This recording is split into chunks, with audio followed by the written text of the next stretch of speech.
Hello everyones, welcome to the video solutions of full test 03 of NTS.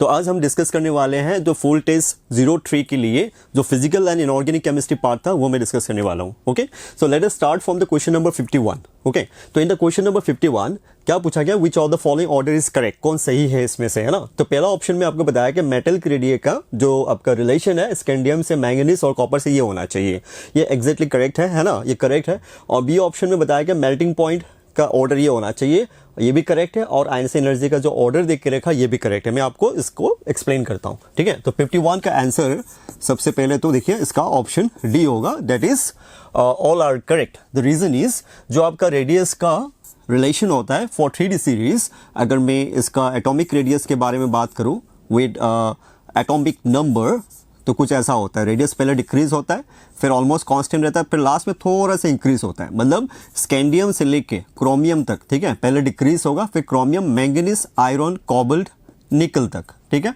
वो almost same रहता है। उसके बाद आपका कॉपर का थोड़ा सा इंक्रीज होता है और जिंक का थोड़ा और ज़्यादा इंक्रीज हो जाता है, ठीक है ना।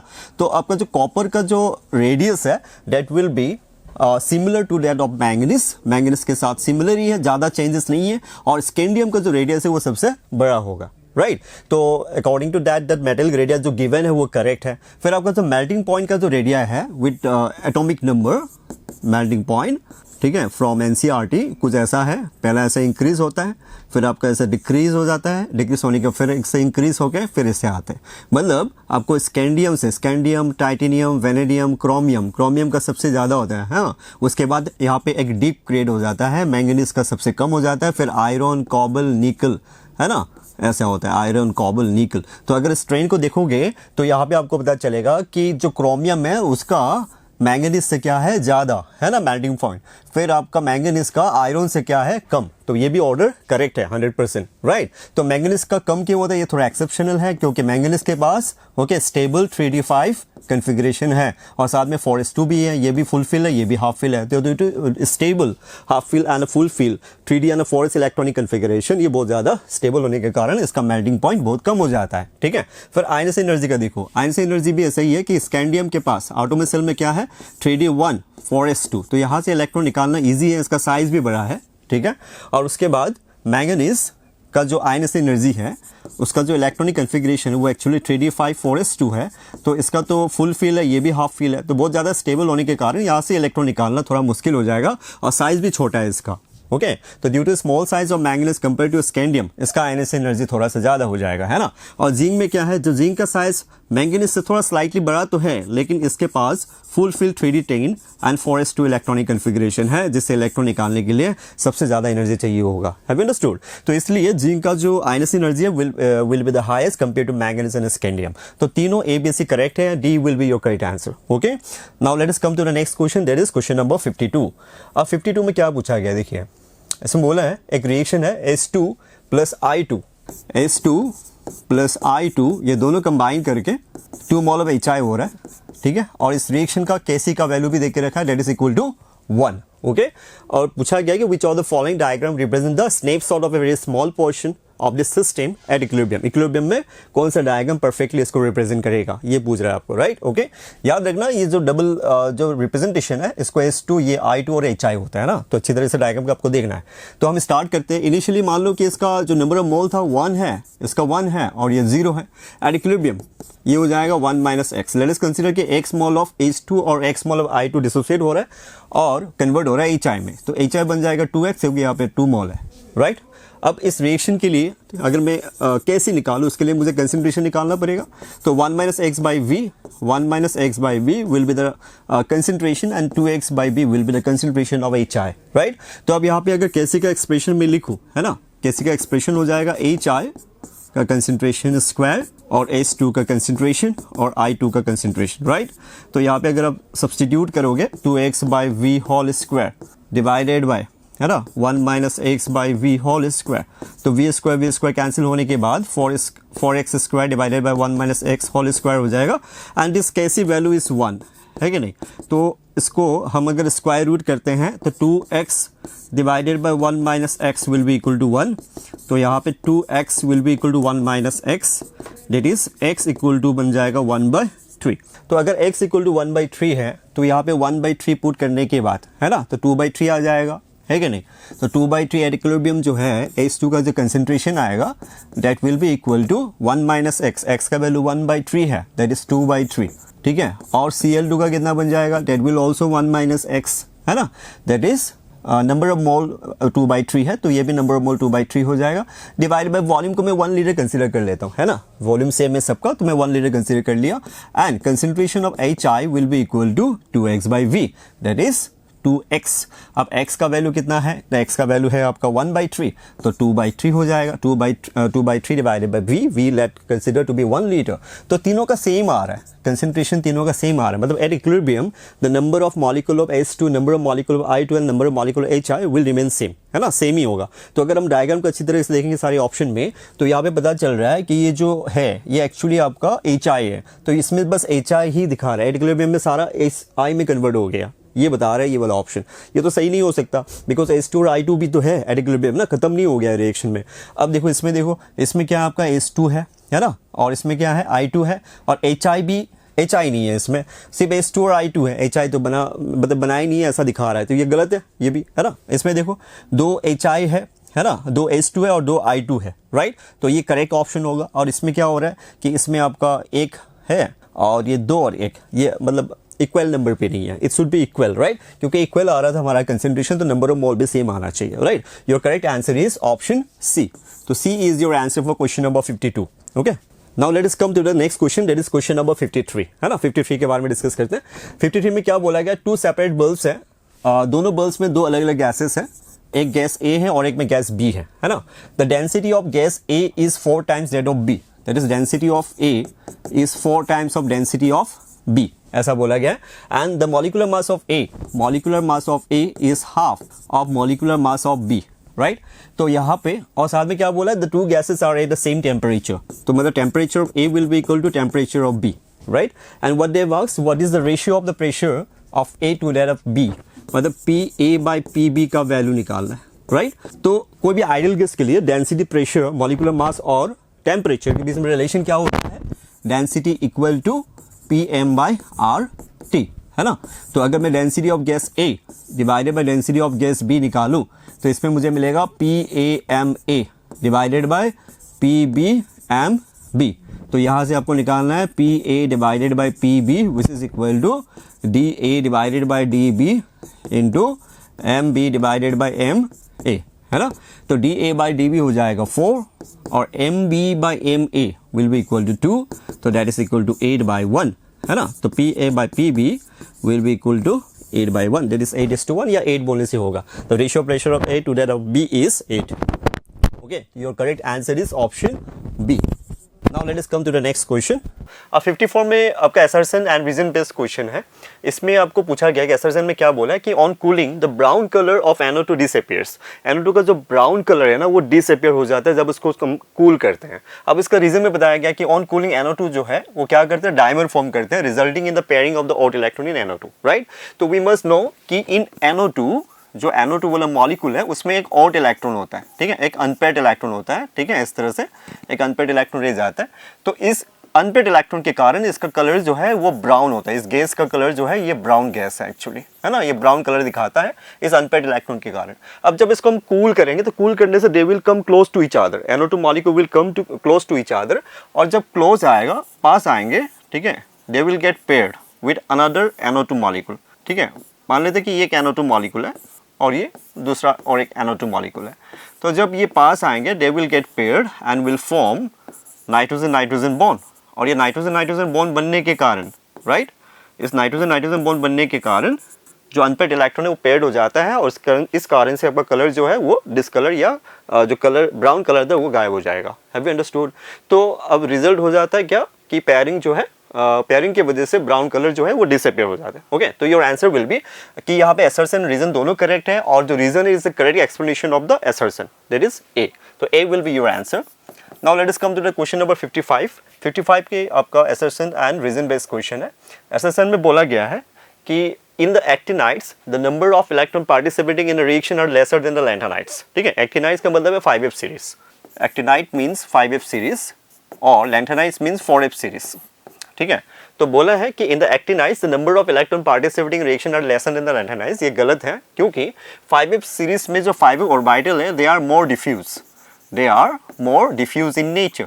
मोर डिफ्यूज होने का मतलब ये है they are more actually expanded towards the outside of the chemical environment, है ना। जो ऑर्बिटल्स में रहते हैं वो थोड़ा बाहर की तरफ स्प्रेड है, मतलब है ना, थोड़ा ज़्यादा डिफ्यूज है बाहर की तरफ in compare to 4f orbital. तो 4f जो है थोड़ा अंदर की तरफ पेनिट्रेट करते हैं, अंदर की तरफ आते हैं, तो रिएक्शन में कम टेक पार्ट करते हैं, ठीक है, कंपेयर टू 5f। तो 5f जो एलिमेंट्स हैं they so more oxidation state because they have more reactivity compare to the 4f। Okay, तो इस कारण से हम ये जो एसर्स है ना इसको गलत बोलेंगे, क्योंकि in the actinides the number of electron participating in reactions are actually more than the lanthanides, not lesser. Okay, और रीजन क्या बताया गया है कि energy difference in between the 5f and 6d electrons is greater than that in between the 4f and 5d electrons. Actually ये भी गलत है क्योंकि 5f एंड 6d, 5f के बाद 6d आता है ऑर्बिटल और 4f के बाद 5d आता है, ठीक है। तो यहाँ पे जो एनर्जी डिफरेंस है वो ज़्यादा है कंपेयर टू दिस, यहाँ पे एनर्जी गैप कम है। तो एनर्जी गैप कम होने के कारण in addition to 6d electron 5f electron भी यहाँ पे टेक पार्ट करते हैं केमिकल रिएक्शंस पे, और यहाँ पे 5d और 4f के बीच में एनर्जी डिफरेंस ज़्यादा है, इसलिए 4f इलेक्ट्रॉन ज़्यादा टेक पार्ट नहीं करते हैं केमिकल रिएक्शंस पे। ओके, तो यहाँ पे असर्शन रीजन दोनों ही गलत है, तो हम आंसर बोलेंगे assertion, both assertion and reason are false, that is option D. तो option D is your answer for question number 55। Okay, now let us come to next question, that is question number 56। In question 56 क्या दिया आपको, एक hydronium ion का concentration देख के रखा है। ओके, सॉरी, हाइड्रोनियम आयन का कंसंट्रेशन निकालना है आपको, पीएच देख के रखा है रेन वाटर का, राइट। तो in question number 56 the pH of the rain water is given equal to 4.35। Okay, then what is the concentration of hydronium ion, ठीक है, इसका वैल्यू निकालना है। तो क्या करेंगे, हमें पता है कि pH is equal to what, minus log of concentration of hydronium ion, right. तो ये होता है and pH is 4.35 which is equal to minus log of concentration of hydronium ion। Okay, तो यहाँ से हाइड्रोनियम आयन का जो कंसंट्रेशन है that will be equal to anti-log of minus 4.35। तो आपको माइनस 4.35 का एंटीलॉग वैल्यू निकालना है, ठीक है। तो इसका वैल्यू कैसे निकालते हैं, सबसे पहले देखिए ये जो कैरेक्टरिस्टिक्स है ये नेगेटिव है, साथ में मंटीसा भी आपका क्या हो गया है, नेगेटिव हो गया है। तो एंटीलॉग ऑफ मंटीसा निकालना होता है, लेकिन एंटीलॉग ऑफ हम नेगेटिव मंटीसा वैल्यू नहीं निकाल सकते, है ना। मतलब हमारा जो मंटीसा है it should be positive in nature.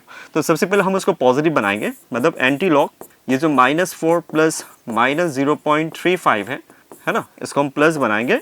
कैसे प्लस बनाएंगे इसको, -4 -1 + 1 माइनस, मतलब प्लस माइनस 0.35 करेंगे, ठीक है, इस तरह से। तो क्या हो गया देखिए आप ध्यान से, इसमें ये जो -4 -1 है ये -5 बन जाएगा, और साथ में 1 से हम ये माइनस कर रहे हैं तो ये बन गया 0.65। ओके, तो अब एंटीलॉग ऑफ 0.65 ये पॉजिटिव आ चुका है, इसका वैल्यू हम निकाल सकते हैं आराम से। तो मैं आपको नेक्स्ट पेज में दिखाता हूँ। एंटीलॉग ऑफ -5 प्लस 0.35 है ना, ऐसे था आपका प्रीवियस वाले 0.65 and -5। Okay, 0.65। Okay, it is 0.65। तो कैरेक्टरिस्टिक को क्या करना है, इसको हम 10 के पावर में लिखेंगे, ये रूल है, -5 ऊपर जाएगा, और आपको एंटीलॉग ऑफ 0.65 निकालना है। अब एंटीलॉग ऑफ 0.65 कैसे निकालते हैं, without the help of the log table है, एंटी लॉग टेबल। अब देखिए यहाँ पे दो प्लेस है, एक है 0.1 डेसिमल प्लेस और एक है 0.2 डेसिमल प्लेस। तो 0.1 डेसिमल प्लेस के लिए कुछ ट्रिक्स आपको याद रखना है एंटी लॉग के लिए, ये हर चैप्टर्स के लिए ये रिकमेंडेशन है, आप अच्छे से याद रखना। एंटी लॉग ऑफ 0.1 का जो वैल्यू है दैट इज 1.26, ज़्यादा वैल्यू याद नहीं रखना है, ओनली 3 वैल्यूज। और 0.2 का जो वैल्यू है that is 1.58 and antilog of 0.3 का जो वैल्यू है that is equal to nearly 2। Okay, तो मैं क्या करूंगा, इसको एंटीलॉग ऑफ 0.6 है ना, उसको मैं 0.3 प्लस 0.3 लिखूंगा, और साथ में आपका 0.2 प्लेस में जो है मतलब सेकेंड डेसिमल प्लेस में क्या है 0.05। तो सेकेंड डेसिमल प्लेस के लिए भी कुछ वैल्यूज आपको याद रखना है, जैसे कि एंटीलॉग ऑफ 0.3 की जगह 2 हो जाएगा, फिर मल्टीप्लाई करना है, याद रखना यहाँ पे प्लस है लेकिन मल्टीप्लाई करना है आपने putting the value. Antilog of 0.3 मतलब 2 हो गया है ना, और एंटीलॉग ऑफ 0.05। अब देखिए जैसे आपने 0.1 डेसिमल प्लेस के लिए आपने 3 वैल्यू को याद रखा, उसी तरीके से सेकंड डेसिमल प्लेस के लिए कुछ वैल्यूज है उसको याद रखना। एंटीलॉग ऑफ 0.01 से लेके 0.02 के बीच में अगर होगा तो उसका वैल्यू 1.05 होता है, और 0.03 से लेके 0.05 के बीच में होगा तो उसका वैल्यू होता है 1.10, और 0.06 से लेके 0.07 के बीच में होता है डेट इज इक्वल टू 1.15, और 0.08 से लेके 0.09 के बीच में होता है तो डेट इज इक्वल टू 1.20। बहुत इजी है याद रखना, 1.05 से 1.10 आ रहा है, फिर 1.10 से 1.15 आ रहा है, ऐसे करके 0.05 करके इंक्रीज होते जा रहा है। ठीक है, तो ये 4 वैल्यू और ये 3 वैल्यू याद रखना। कोई भी न्यूमेरिकल क्वेश्चन में लॉग एंटी लॉग का कैलकुलेशन आता है तो इससे यूज करके आप आंसर निकाल सकते हो। And remember this will give you the approximate answer, है ना, एग्जैक्ट आंसर तो नहीं देंगे क्योंकि हम लोग 0.34 डेसिमल प्लेस के लिए वैल्यू नहीं ले रहे हैं। ओके, तो एंटी लॉग ऑफ 0.05 कौन से रेंज में आ रहे हैं, इस वाले रेंज में आ रहे हैं, तो 1.1 है ना, तो 1.1 into 10 to the power -5 which will be equal to 4.4 into 10 to the power -5, तो इसके अराउंड आंसर होना चाहिए। अब ध्यान से देखिए किधर है, तो ऑप्शन ए में 4.5 इंटू 10 पावर -5 है, that will be your answer. Okay, तो option A is your answer for question number 56। ठीक है, समझ में आ रहा है, क्योंकि हमने यहाँ पे थोड़ा अप्रोक्सीमेट किया है, दैट्स व्हाई वैल्यू थोड़ा सा इधर आया है, बट चलेगा। You can find out, you can select your answer from the given options. Okay, next question number 57 में आते हैं। 57 में क्या बताया गया, देखिए, given below are the critical temperatures of a few gases, है ना, कुछ गैसेस के लिए क्रिटिकल टेम्परेचर देके रखा है। When the gases are started cooling, जब हम उसको कूल करना स्टार्ट करते हैं, which gas will liquefy first and which will liquefy in the end. तो क्या होता है कि जो कूलिंग है ना, लिक्विफेक्शन जो है ना, गैस को जब हम लिक्विफाइड करते हैं, जो लिक्विफेक्शन है that is actually directly proportional to critical temperature. जिसका क्रिटिकल टेम्परेचर ज़्यादा, ठीक है, उसका लिक्विफेक्शन सबसे पहले होगा, ये बात आपको याद रखना है। ठीक है ना, कारण क्या है कि जिसका टीसी ज़्यादा होता है ना, वो ईडर पोलर गैस मॉलिक्यूल होगा। ठीक है, मतलब उसका जो ए का वैल्यू है ना, वैन डेर वाल्स कांस्टेंट, वो बहुत ज़्यादा होगा, मतलब। ठीक है, तो पोलर गैस मॉलिक्यूल का डाइपोल डाइपोल इंटरेक्शन या van der Waals force of attraction बहुत ज़्यादा होगा, तब जाके ए का वैल्यू बहुत ज़्यादा होता है। मतलब अगर नॉन पोलर भी होगा, अगर वो बड़ा साइज है, तब भी अट्रैक्शन बहुत ज़्यादा हो सकता है, जैसे कि ज़ैनोन के लिए, राइट।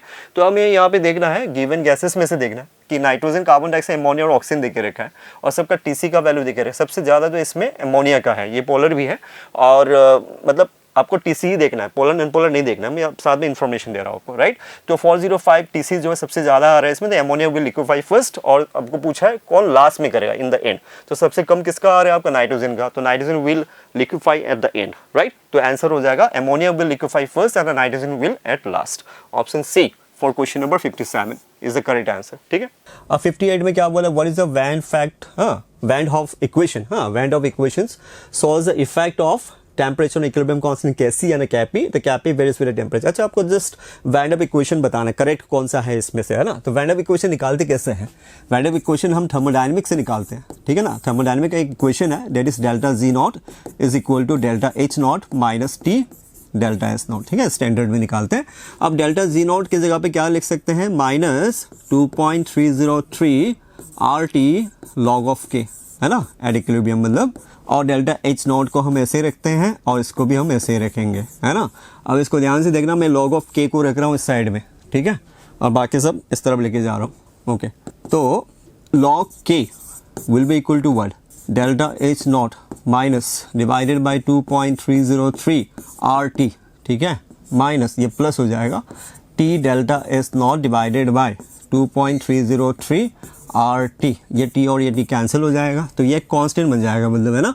तो अब मेन इक्वेशन जो आ रहा है, ठीक है, अगर इसके लिए हम अलग अलग टेम्परेचर में लिखें, if we write at 2 different temperature, right, तो जैसे कि log T1 टेम्परेचर में बन जाएगा log K1 will be equal to minus delta H naught divided by 2.303 RT1 plus delta S naught divided by 2.303 R, okay. और log K2 में क्या होगा, minus delta H not divided by 2.303 RT2 plus delta S naught divided by 2.303 R, okay. तो इसका अगर हम difference निकालेंगे, log of Kp2 divided by Kp1, है ना, मतलब ये जो K है ये इधर कैसी या Kp होना चाहिए, तो मैंने अभी P कंसिडर कर लिया क्योंकि सारे ऑप्शन में P दे के रखा है, ओके, तो देयर इज नो प्रॉब्लम। तो अब इसको अगर हम माइनस करेंगे ना इन दोनों को, है ना, डिस माइनस डिस करेंगे, तो ये दोनों तो कैंसिल ही हो जाएगा ना, दोनों सेम है, राइट। तो क्या रह जाएगा आपके पास, this minus this, okay. So what you will do, पहले तो ये वाला टर्म आ जाएगा, डेल्टा एस टर्म ये कॉमन आएगा, और नीचे होगा आपका 2.303 R, और ब्रैकेट के अंदर रह जाएगा 1 बाय T1 माइनस 1/T2, ठीक है। तो इसका अगर आप एलसीएम करोगे तो T2 माइनस T1 नीचे होगा T1 इंटू T2, तो your correct answer will be option B. Okay, option B के साथ मैच हो रहा है। ओके, तो 58 के लिए आंसर हो जाएगा option B. Okay, now let us come to the next question 59। तो 59 नंबर क्वेश्चन में क्या पूछा गया, in which of the following option the heat of neutralization per equivalent will be the highest, है ना। तो ये थर्मोडायनेमिक्स से है, थर्मोकेमिस्ट्री वाले पार्ट से। तो थर्मोकेमिस्ट्री में आपका हीट ऑफ न्यूट्रलाइजेशन क्या बोलता है कि जब one equivalent of strong acid और one equivalent strong base react करता है तब मैक्सिमम एनर्जी रिलीज होता है, and the amount of energy release that is actually enthalpy of neutralization is equal to -13.7 kilo calorie per equivalent, है ना, kilo calorie per equivalent. तो maximum energy release करता है जब स्ट्रॉन्ग एसिड और strong base react करता है, right. तो यहाँ पे आपको ऑप्शन में देखना है कि मैक्सिमम के लिए पूछा है आपको, है ना, हाईएस्ट पूछा है। तो हाईएस्ट के लिए पहला ऑप्शन तो नहीं होगा क्योंकि स्ट्रॉन्ग बेस तो है लेकिन एसिड आपका वीक एसिड है, तो ये पॉसिबल नहीं है ना। बी में देखो बेरियम हाइड्रोक्साइड और सल्फ्यूरिक एसिड है, दोनों ही स्ट्रॉन्ग एसिड और स्ट्रॉन्ग बेस है, ऊपर से 2 इक्विवेलेंट है और ये 2 इक्विवेलेंट है, तो हमें पर इक्विवेलेंट ही पूछा है। तो स्ट्रॉन्ग बेस और स्ट्रॉन्ग एसिड होना चाहिए, बस ये कंडीशन देखना है, हमें चेक करना है। तो बी में हो रहा है वो कंडीशन सेटिस्फाई, सी में नहीं हो सकता क्योंकि लिथियम हाइड्रोक्साइड स्ट्रॉन्ग बेस तो है लेकिन एसिड तुम्हारा क्या है, वीक एसिड है, that is not possible. D में तो दोनों ही एसिड है, तो पॉसिबल नहीं है ना, वीक एसिड और दोनों वीक एसिड एक्चुअली। तो option B will be your answer. Okay, क्योंकि वहां पे strong acid and strong base है, तो वहां पे हाईएस्ट एनर्जी रिलीज करेगा। Okay, now let us come to the next question number 60। 60 में क्या पूछा गया है, maximum number of electron in outermost shell of sp d and f block elements are respectively, है ना। तो उसका आटोमस सेल में देखना है आपको, मतलब पेनल्टीमेट सेल या इनर वाले जो सेल है उसके बारे में, प्री पेनल्टीमेट सेल उसके बारे में नहीं सोचना है, राइट। तो एस के लिए अगर आप आटोमस सेल का कन्फिगरेशन देखोगे, है ना, क्वेश्चन नंबर 60 के लिए एस के लिए अगर आटोमस सेल कन्फिगरेशन देखोगे तो वो NS 1 से 2 होता है, राइट। पी के लिए क्या होता है, पी के लिए होता है NS2, NP का 1 से लेके 6 तक, है ना। डी के लिए क्या होता है, डी के लिए होता है N-1 डी, ओके, 1 से लेके 10 तक, और NS2 होता है ना। और फिर F के लिए क्या होता है, F के लिए होता है N-2 F 0 से लेके 14 तक, N-1 D, है ना, 0 से लेके 1 तक, और NS2, ठीक है ना, NS2। तो यहाँ पे अगर ध्यान से देखोगे N is the outermost shell, N is the outermost shell, N is the outermost shell, N is the outermost shell, है ना। तो यहाँ पे मैक्सिमम, इसमें S है तो मैक्सिमम कितना इलेक्ट्रॉन हो सकता है, 2 S ऑर्बिटल में, है ना। P में कितना हो सकता है, इस S में 2 और P में 6, तो मैक्सिमम 8 इलेक्ट्रॉन हो सकता है, राइट। D में देखो ये इनर वाले सेल है, ठीक है, एंटी पेनल्टीमेट सेल बोलते हैं हम लोग उसको, ये आटोमस सेल पे नहीं है, ये आटोमस सेल पे है एक्चुअली, ये N-1 वाला सेल पे है, राइट। तो यहाँ पे तो मैक्सिमम 2 इलेक्ट्रॉन ही रह सकता है, राइट। तो यहाँ पे भी क्या कर सकता है, 2 इलेक्ट्रॉन रह सकता है, ठीक है। आपको बस यही पूछा था in the outermost shell, total electron नहीं बोला था, राइट, टोटल इलेक्ट्रॉन नहीं निकालना था कि एकदम आटोमस सेल में sp d and f block elements में कितना इलेक्ट्रॉन्स होते हैं। तो इसका आंसर हो जाएगा ए के लिए, ठीक है, 60 के लिए ए आंसर हो जाएगा, that is 2,8,2,2। Okay, that is your answer for question number 60। अब क्वेश्चन नंबर 61 में आते हैं। तो क्वेश्चन नंबर 61 में क्या बोला है, identify XYZ for the following metallurgical process. Metallurgy से ये क्वेश्चन है। तो जिंक सल्फाइड्स से जिंक ऑक्साइड बनाया जा रहा है, ठीक है, जिंक सल्फाइड से जिंक ऑक्साइड बनाया जा रहा है। तो सल्फाइड और है तो सबसे पहले आपको रोस्टिंग करना पड़ेगा, ठीक है। तो इसको हम रोस्टिंग करेंगे, तो रोस्टिंग करेंगे तो zinc oxide plus sulphur dioxide बनेगा। अब इस जिंक ऑक्साइड को फिर इम्प्योर जिंक में, मतलब जिंक में कन्वर्ट किया जा रहा है, मतलब ऑक्सीजन को हटाया जा रहा है। तो ऑक्सीजन को हटाया जा रहा है तो यहाँ पे आपको क्या करना होगा, कोई रिड्यूसिंग एजेंट डालना पड़ेगा। तो मान लीजिए मैंने कार्बन डाला, तो कार्बन डाइऑक्साइड निकलेगा या कार्बन मोनोऑक्साइड निकलेगा, है ना। तो इस प्रोसेस को हम लोग बोलते हैं स्मेल्टिंग। कार्बन से अगर रिडक्शन कर रहे हैं तो हम लोग इसको स्मेल्टिंग बोलते हैं, इसको हम लोग बोलते हैं रोस्टिंग, है ना। पहला स्टेप में रोस्टिंग हो रहा था, फिर स्मेल्टिंग। अब ये जिंक जो आया, ठीक है, ये एक्चुअली इम्प्योर जिंक 100% प्योर नहीं है, ठीक है। उससे आपको अभी प्योर जिंक क्या करना है, जनरेट करना है ना। तो प्योर जिंक अगर बनाना है तो जिंक जो है वो 12 वाले ग्रुप के एलिमेंट्स हैं, मतलब जिंक, कैडमियम, मर्करी। तो ये तीनों जो एलिमेंट है इनका बॉइलिंग पॉइंट बहुत कम होता है, boiling point is very less. तो बहुत कम होने के कारण इनके लिए हम कौन सा प्रोसेस यूज़ करते हैं, डिस्टिलेशन वाला प्रोसेस यूज़ करते हैं टू प्यूरिफाई देम, है ना। उसका परसेंटेज प्योरिटी को बढ़ाने के लिए डिस्टिलेशन वाला प्रोसेस यूज़ करते हैं, ठीक है ना, याद रखना, लो बॉइलिंग पॉइंट के लिए। तो जिंक आपको यहाँ पे प्योर जिंक मिलना है, अगर आपको चाहिए तो डिस्टिलेशन करना होगा, राइट।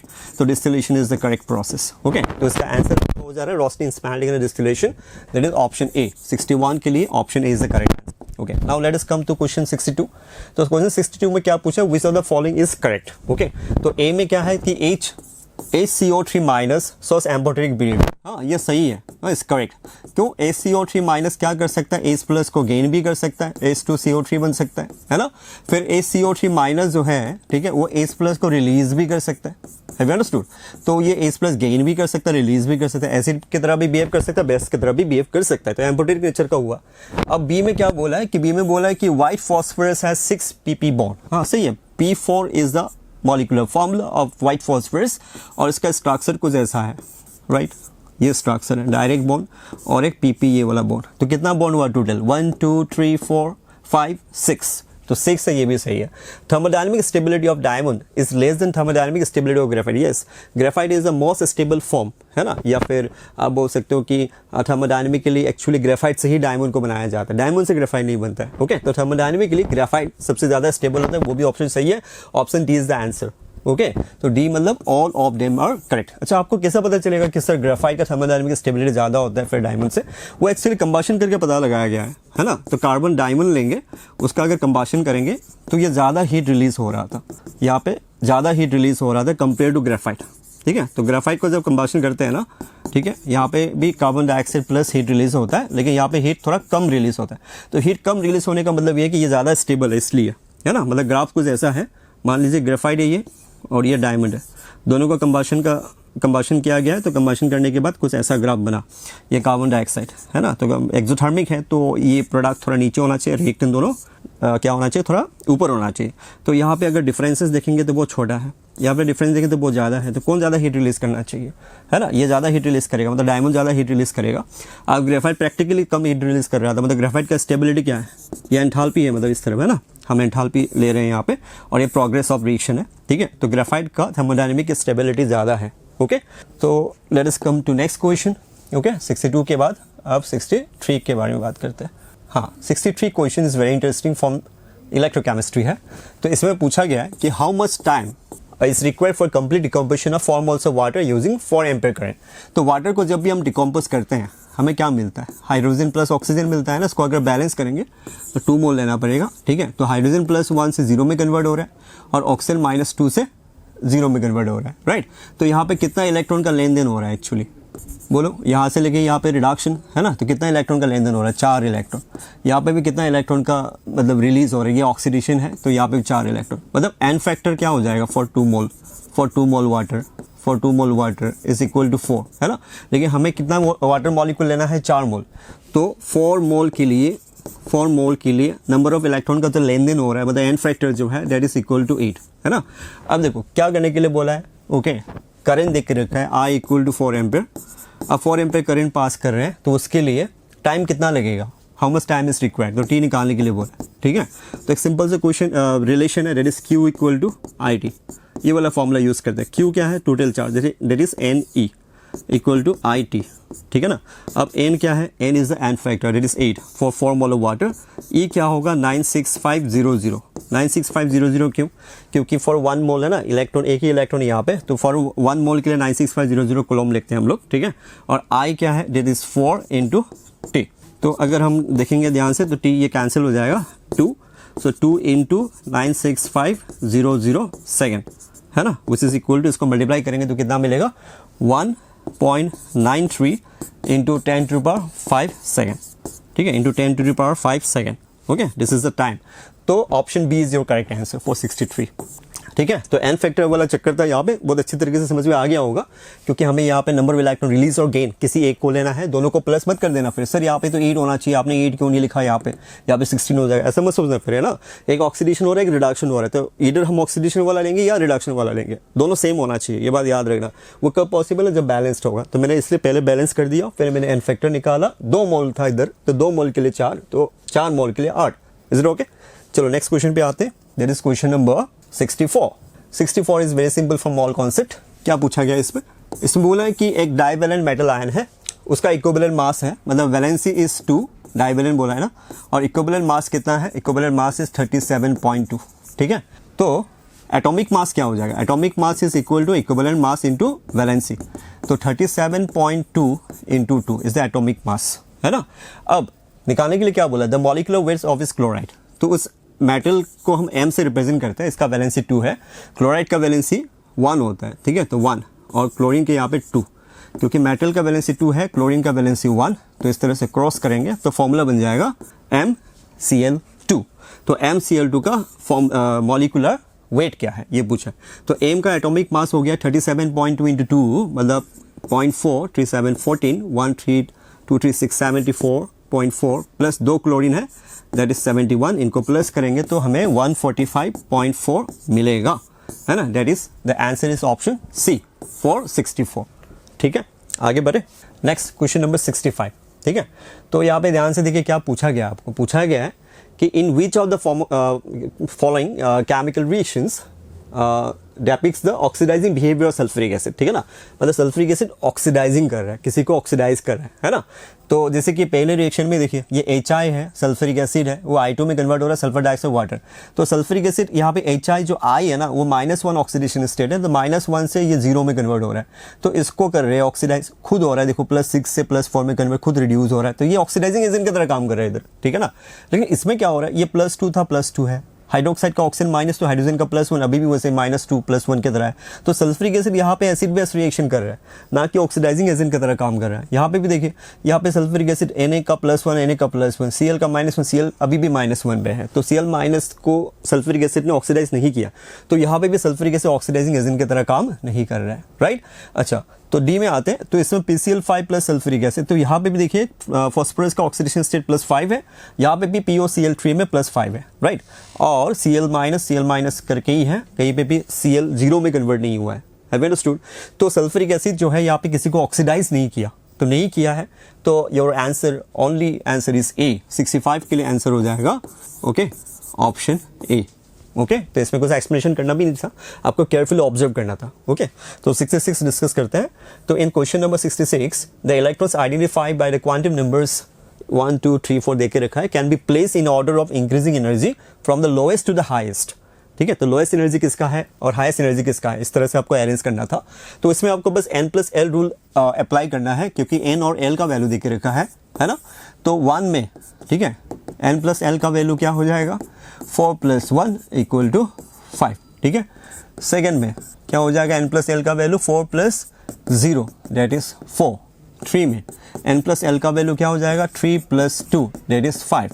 ठीक है, और 4 नंबर पे n+l का वैल्यू क्या हो जाएगा, 2 + 1 दैट इज 3। तो सबसे कम एनर्जी तो 4 का आ रहा है ना, उसके बाद ठीक है 2 का आएगा, उसके बाद अब 2, 5, 5 है, तो जिसका n का वैल्यू कम है उसका एनर्जी कम होता है 3, फिर हो जाएगा 1। ठीक है, तो correct answer is option A. Okay, option A में ये वाला ऑर्डर है, तो that is your answer. Okay, now let us come to the next question, question number 67। इसमें पूछा गया, in which case of mixing of a strong acid and a strong base each of 1 normal concentration temperature increase is the highest. तो temperature जो increase होता है acid और base mix करने के बाद, वो हीट रिलीज की वजह से होता है ना। आप कंटेनर में जिसमें आप रिएक्शन कर रहे हो, मिक्स कर रहे हो, ठीक है, वो कंटेनर गर्म हो जाता है, तो कितना टेम्परेचर राइज हुआ that will depend on the neutralisation reaction, कितना न्यूट्रलाइज हो रहा है ना। तो जितना ज़्यादा एसिड और बेस रिएक्ट करेंगे उतना ज़्यादा हीट रिलीज करेगा, तो उतना ज़्यादा टेम्परेचर राइज करेगा, तो सिंपल से बात है। तो अगर आप ए में देखोगे ध्यान से, है ना, हमें बस ये निकालना है कि किसमें सबसे ज़्यादा न्यूट्रलाइजेशन हो रहा है, मतलब मोर acid and more amount of base is reacting, right. तो यहाँ पे 20 ml एसिड, 20 ml अल्काली, तो यहाँ पे 20-20 रिएक्ट करके आपका सोल्यूशन में एसिड सॉल्ट कितना बनेगा, सॉल्ट बनेगा, ठीक है। मिली इक्विवेलेंट ऑफ सॉल्ट कितना बनेगा, मिली इक्विवेलेंट ही निकालना है, क्योंकि नॉर्मलिटी 1 है और सारा मिलीलीटर में वॉल्यूम दिख के रखा है ना, तो इसलिए मैंने मिली इक्विवेलेंट लिखा है, इक्विवेलेंट नहीं लिखा। तो ए में बनेगा 20 से 20 बनता है ना, 1 मोल एसिड और 1 मोल बेस रिएक्ट करने से 1 मोल सॉल्ट बनता है। 1 इक्विवेलेंट एसिड और 1 इक्विवेलेंट बेस रिएक्ट करेंगे तो 1 इक्विवेलेंट सॉल्ट बनेगा। तो 20 से 40 नहीं 20 बनता है, ये बात याद रखना, ठीक है ना। और ऑप्शन बी में देखो 10 ml और 40 ml दोनों को कंबाइन करेंगे तो कितना बनेगा, ओनली 10 बनेगा, क्योंकि इसमें 10 है, इसमें 40 हुआ तो क्या हुआ, इसमें तो 10 ही है, एसिड खत्म हो जाएगा 10 के बाद, है ना। सी में कितना बनेगा, सी में बनेगा 25 और 25 25 बनेगा। डी में कितना बनेगा, डी में बनेगा 35 और 15 बनेगा। तो सबसे ज़्यादा इसमें बन रहा है, तो option C is your answer, option C is your answer. ठीक है, आगे बढ़े। क्वेश्चन नंबर 67 के बाद अब आते हैं क्वेश्चन नंबर 68 में, है ना। If the crystal lattice of a compound each corner of a cube is enjoyed by sodium.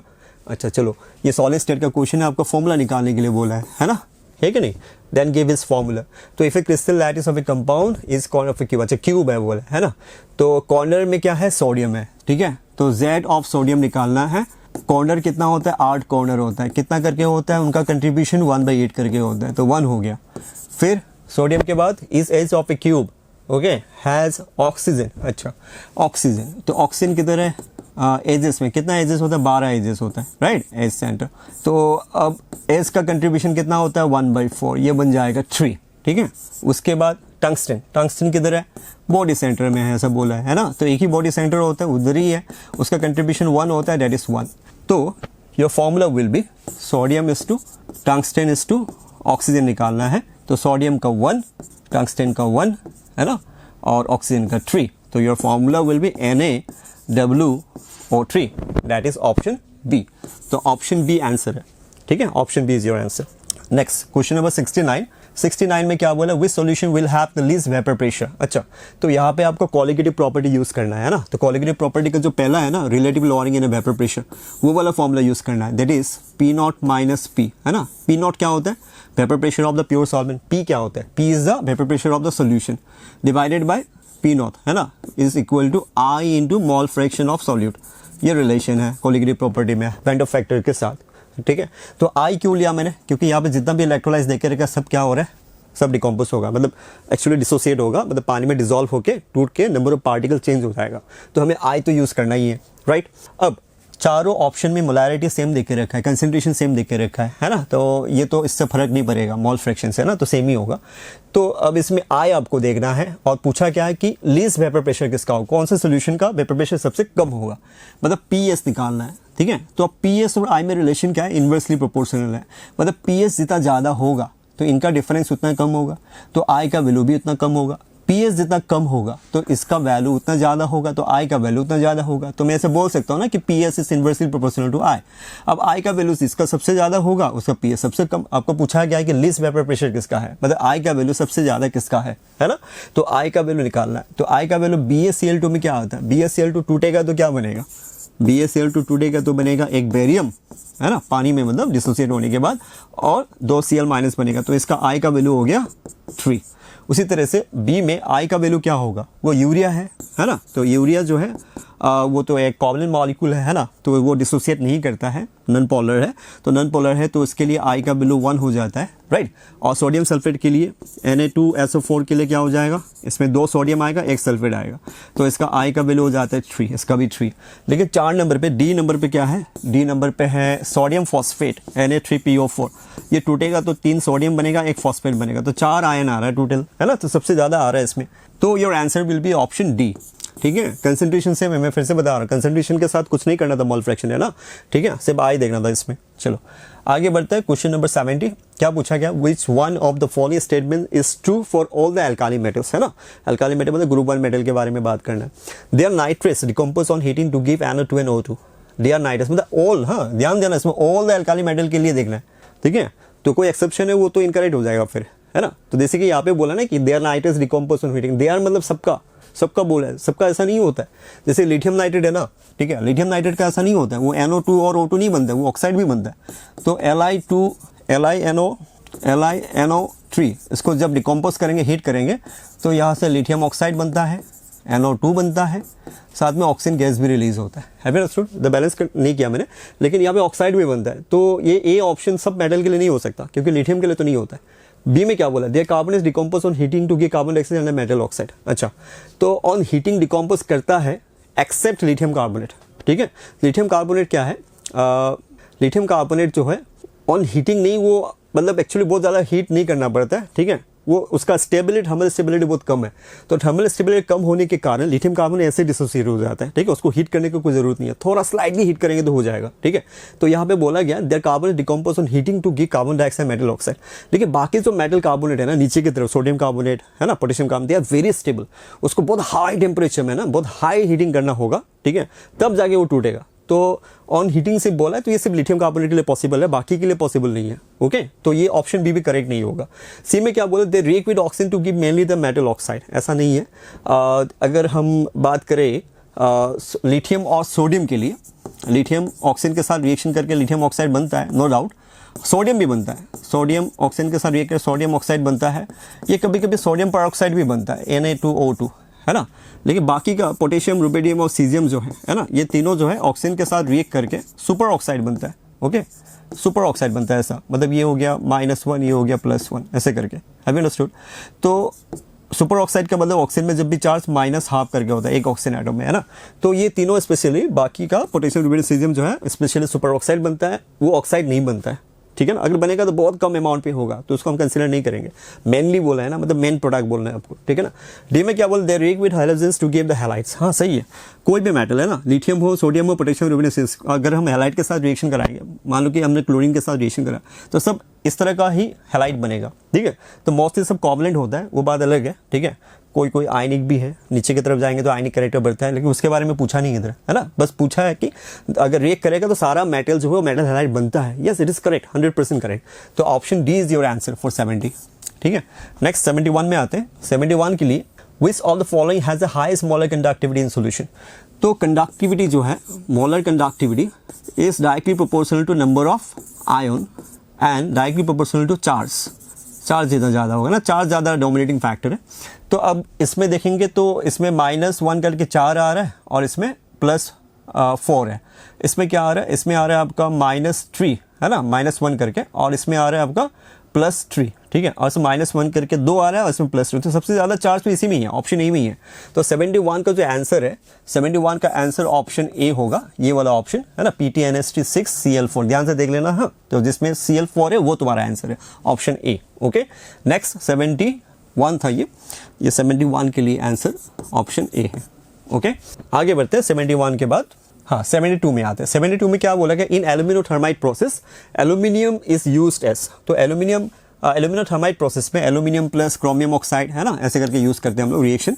Aluminium plus iron oxide भी यूज़ करते हैं, क्रोमियम ऑक्साइड भी यूज़ करते हैं, मैग्नीज ऑक्साइड भी यूज़ करते हैं। तो इससे बनता क्या, मेनली एल्यूमिनियम ऑक्साइड बनता है, प्लस वो जो मेटल है ना दूसरा, वो फ्री हो जाता है, आयरन में कन्वर्ट हो जाता है। तो एल्यूमिनियम 0 से क्या बना यहाँ पे +3। एल्यूमिनियम इसको क्या कर रहा है, रिड्यूस, है ना, खुद ऑक्सीडाइज हो रहा है यहाँ से यहाँ तक, है ना।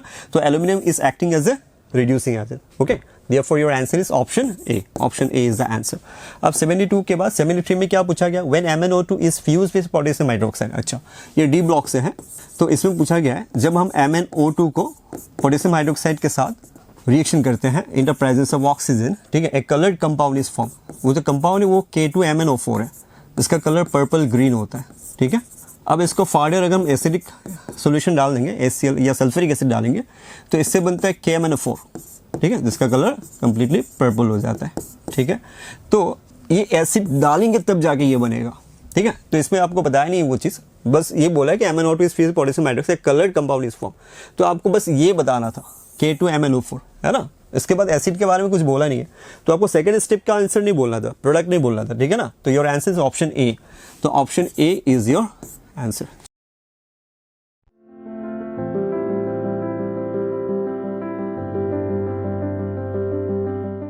Hello everyone, welcome to the discussion of full test 3 organic chemistry part. Let's start off with question number 74. तो 74 में देखिए आप, in which of the following delocalization of pi electron is possible। तो हमें पता है कि इन सब में डबल बॉन्ड का जो कंडीशन हम लोग देख रहे हैं, ऑब्वियसली ये वही वाला आपको केस टेस्ट कर रहा है जिसमें double bond, single bond, double bond होता है, कॉन्जुगेशन का केस, ठीक है। तो एक एक करके देखते हैं। तो CH2 इसमें बोला है इज पॉसिबल, ठीक है। तो CH2CH, CH2 COH, तो हमें पता है इसमें कॉन्जुगेशन पॉसिबल नहीं है, बिकॉज बीच में ये कबाब में हड्डी आ गया, sp3। सही बात है, sp3 does not involve resonance. Resonance के लिए एटम्स को प्लेनर होना पड़ता है, ठीक है। तो यहाँ पे sp3 आ गया तो कॉन्जुगेशन ब्रेक हो गया, तो ये तो आंसर हो ही नहीं सकता है। अब ऑप्शन बी को देखते हैं, CH2CH COH, यहाँ पे बिल्कुल double bond, single bond, double bond, ठीक है। अगर आप ध्यान से देखोगे तो ये बिल्कुल कॉन्जुगेशन का केस बना रहा है, double bond, single bond, double bond. तो यही हमारा सही आंसर हो जाएगा। सी में तो है ही नहीं, आप देख ही सकते हो कि लोन पेयर, सिंगल बॉन्ड और sp3 कार्बन है। ये लोन पेयर है, सिंगल बॉन्ड है, ये sp3 कार्बन है, ये पॉसिबिलिटी तो हो ही नहीं सकता है। डी भी अगर देखोगे आप तो CH2CH CH2 CH double bond CH2, तो यहाँ बीच में sp3 आ गया है, तो ये कॉन्जुगेशन का केस ब्रेक हो गया है, तो ये तो हो ही नहीं सकता है। तो हमारा जो सही आंसर है it will be B, Bombay. ठीक है, चलो नेक्स्ट आते हैं 75 पे। तो हमें बोला है which gas is obtained when iodoform is heated with AG powder. ठीक है, तो आयोडोफॉर्म होता है ये, इसका रिएक्शन जब आप एजी पाउडर से करते हो तो आपको मिलता है इथाइन। ठीक है, तो C2H2D आंसर होगा। कैसे देखो, मैं शॉर्ट में बता देता हूँ आपको। Ag ऑक्सीडाइज होगा, ठीक है, Ag प्लस इलेक्ट्रॉन का लॉस होगा। ये CHI3 एक्चुअली 2 मोल्स में बनता है। ठीक है, यहाँ पे रेडिकल बनता है ये CH.I2 with the release of I minus. तो इसको अगर 2 से मल्टीप्लाई करेंगे तो ये कॉम्बिनेशन करेगा इस तरीके से, CH dot plus CH dot I2 CH iodine iodine iodine iodine. तो आपको पता है कि ये दोनों आयोडीन गए तो एक पाई बॉन्ड आएगा, ये दोनों आयोडीन गए तो और एक पाई बॉन्ड आएगा। तो डायरेक्ट रिजल्ट ये है। ठीक है, बाकी it's a famous method of preparation of alkyne. ठीक है, इथाइन बनता है तो C2H2। तो हमारा जो आंसर हो जाएगा 75 के लिए दैट इज डी। ठीक है, 76 में हमें बोला है कि एक कंपाउंड है A C7H8O is insoluble in water, dilute HCl and aqueous NaHCO3। मतलब इन सब के साथ रिएक्ट नहीं करता है ये। ठीक है, but it dissolves in dilute NaOH। मतलब डाइल्यूट NaOH में ये डिसॉल्व भले ही हो जाता है। ठीक है, क्लियर है। मतलब ये वाटर से तो ज़्यादा एसिडिक है, इतना तो हमें पता चल गया। अब जब इसी A का आप रिएक्शन करते हैं ब्रोमीन वाटर से, ठीक है, तो it is converted into a compound C7H5OBr3। ठीक है, मतलब 3 हाइड्रोजन निकल के 3 ब्रोमीन लग जाएंगे। तो the structure of A is, ठीक है। तो यहाँ पे देखो, हमें थोड़ा सा ऑप्शन हम लोग देख लेते हैं। यहाँ पे मैं आपको बताना चाहूँगा एक जो इन्फॉर्मेशन दिया हुआ था A के बारे में, ठीक है, कि it is soluble in dilute NaOH, मतलब वाटर से ज़्यादा एसिडिक होना चाहिए। तो A तो नहीं हो पाएगा क्योंकि ईथर वाटर से ज़्यादा एसिडिक नहीं होता है। तो A तो वैसे ही एलिमिनेट हो गया, या तो आंसर B या तो C या तो D। ठीक है, तो मैं आपको बताना चाहूँगा इन ऑप्शंस को लिख के। फिनॉल्स के बारे में आपने पढ़ा होगा कि ये ब्रोमीन वाटर टेस्ट देता है। ठीक है, अब देखो यहाँ पे, तो ब्रोमीन वाटर के लिए आप लोगों ने पढ़ा होगा फिनॉल जब ब्रोमीन वाटर से रिएक्ट करता है तो उसके ऑर्थो पैरा ऑर्थो, ठीक है, सारे ऑर्थो पैरा पोजिशन जो एक्टिवेटेड हो जाते हैं और उसमें ब्रोमीन अटैच हो जाता है 3। तो वही सीन यहाँ भी होने वाला है। लेकिन देखो कितना ईजी है। बी और डी में एक चीज़ है कि यहाँ पे तो ब्रोमीन अटैच ही नहीं हो सकता, ये तो ब्लॉक्ड है। इसके पास कितने पोजीशंस बचे? 2। यहाँ पे तो पैरा ब्लॉक्ड है, तो कितने पोजीशंस बचे? 2। लेकिन हमें क्या बोला गया है, जो फाइनल कंपाउंड बनता है उसमें 3 ब्रोमीन थे। ठीक है, Br3 आप लोग देख सकते हो। तो ये दोनों तो वैसे ही एलिमिनेट हो गए। तो हमारे पास एक ही ऑप्शन है दैट इज सी, क्योंकि इसके ये दोनों पोजीशन ऑर्थो खाली है और पैरा खाली है। तो इन तीनों पोजीशन में ब्रोमीन लग जाएगा। Understood the concept. तो ऑप्शन से ही हम लोग एलिमिनेट करके बता सकते हैं कि हमारा सही आंसर जो होगा वो होगा सी। ठीक है, लेट्स टॉक अबाउट 77। तो विच of the following reaction is SN2AR reaction. ठीक है, तो ये तो डायरेक्ट है, तो मैं आपको बताना चाहूँगा इसको थोड़ा सा हम लोग ऐसे ही कर सकते हैं। ठीक है, डायरेक्टली जैसे ए ऑप्शन अगर देखोगे इलेक्ट्रोफाइल को ऐड किया और H+ निकला है, this is actually not SN2AR, this is electrophilic aromatic substitution. ठीक है, तो ए नहीं हो सकता। ऑप्शन बी की अगर बात करें, यहाँ भी आप अगर देखोगे CH3 डायरेक्ट कर रहा है इनकमिंग इलेक्ट्रोफाइल को, just because CH3 is an activating group, it is ortho para directing. तो ऑर्थो पे अटैक इलेक्ट्रोफाइल का हुआ है। ठीक है, तो इसलिए इलेक्ट्रोफाइल अगर ऑर्थो पे अटैक करेगा तो H+ निकला। This also involves electrophilic aromatic substitution. C option की बात करेंगे तो ये बिल्कुल करेक्ट है। ठीक है, SN2AR जो रिएक्शन है, ठीक है, तो इसमें क्या है, इसकी कंडीशन ही होती है कि लिविंग ग्रुप के रेस्पेक्ट में बेंजीन में ऑर्थो या पैरा में हमारा स्ट्रॉन्ग इलेक्ट्रॉन विड्रॉइंग ग्रुप होना चाहिए। ठीक है, वो अगर है तो न्यूक्लियोफाइल आराम से Cl को, बहुत आराम से तो नहीं क्योंकि इसका rate comparatively SN1, SN2, SNI, SNGP से तो स्लो ही होता है, लेकिन फिर भी लिविंग ग्रुप को निकाल देगा और न्यूक्लियोफाइल अटैच हो जाएगा, और वही हुआ है इस क्वेश्चन में। This is the correct answer. ठीक है, सी। बाकी डी में अगर देखोगे सिंपल सब्स्टिट्यूशन है। ठीक है, यहाँ पे SN2 पाथ फॉलो किया जा रहा है क्योंकि ये बेंजाइल सबस्ट्रेट है, और ये बेंजाइल सबस्ट्रेट जो है ये न्यूक्लियोफाइल, मॉडरेट न्यूक्लियोफाइल के साथ। तो D option is also following SN2। ठीक है, but it is not SN2AR क्योंकि एरोमेटिक कंपाउंड में कोई सब्स्टिट्यूशन नहीं हो पा रहा है, इसलिए डी भी हमारा आंसर नहीं होगा। सी इज द करेक्ट आंसर। ठीक है, चलो आगे बढ़ते हैं। 78। तो अगर 78 की बात करें हम लोग, इन द रिएक्शन, ठीक है, यहाँ पे ये इपॉक्साइड दिया है हमें, CH3O minus Na plus CH3OH, तो बोला है कि इसमें प्रोडक्ट क्या होगा। तो ये मैंने ऑलरेडी ये मैं हमेशा बताता ही हूँ, ठीक है, आपने भी ये पढ़ा होगा कि कभी भी साइक्लिक ईथर के साथ जो है अगर 3 मेंबर्ड या 4 मेंबर्ड है, दैट इज इपॉक्साइड, इनमें स्ट्रेन बहुत ज़्यादा होता है। तो अगर if they encounter basic nucleophile, ठीक है, क्लियर, एक मतलब एक बेसिक मीडियम वो एनकाउंटर करे, जैसे यहाँ पे न्यूक्लियोफाइल आ रहा है, तो मतलब ये बेसिक मीडियम है, तो पाथ होगा SN2। अगर एसिडिक मीडियम होता, ठीक है, जो पहले ही जो अटैक हो रहा है रिएजेंट का, अगर ये एसिडिक होता तो non classical carbocation path follow होता। तो यहाँ पे क्योंकि ये न्यूक्लियोफाइल है तो यहाँ पे SN2 पाथ होगा और ये लेस क्राउडेड पे अटैक कर देगा, ठीक है, इलेक्ट्रॉन सिग्मा इलेक्ट्रॉन्स की शिफ्टिंग इधर, तो यहाँ पे ये बनेगा O माइनस और यहाँ पे ये इस पर्टिकुलर कार्बन से अटैच हो गया OCH3 फॉलोड बाय सॉल्वेंट हमारा H प्लस देगा, तो ये कंपाउंड आपका बन जाएगा। तो ध्यान से अगर देखोगे it is actually present in option B, ठीक है, क्लियर है, 2 मिथाइल OH और OCH3S। तो इसका सही आंसर जो हो जाएगा 78 का, इट इज बी। अब हम लोग बात करते हैं क्वेश्चन नंबर 79 की, ठीक है।